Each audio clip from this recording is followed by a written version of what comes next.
there's a lot of bad things happening in the world, but I feel like none more so than the kind of generations-long oppression and even genocide that's been happening in North Korea.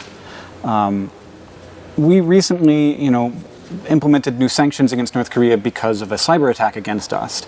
And that was obviously a problematic cyber attack, but no one was physically hurt. Right.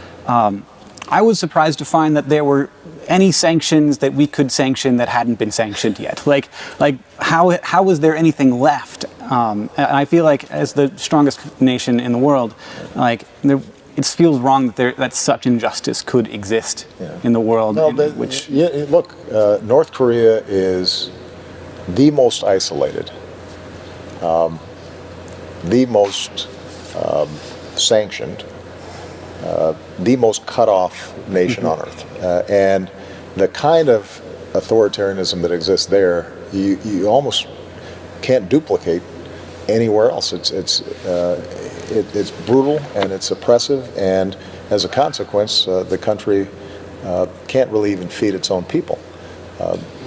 There aren't that many sanctions left. I mean, we keep on trying to ratchet it up a little bit higher. Over time, you will see a regime like this collapse. Our capacity to affect change in North Korea is somewhat limited because you've got a million-person army, and they have nuclear technologies and missiles. That's all they spend their money on, essentially, is on their war machine. And we've got an ally of ours, South Korea, right next door, that if there were a war, would be severely affected. So the answer is not going to be a military solution.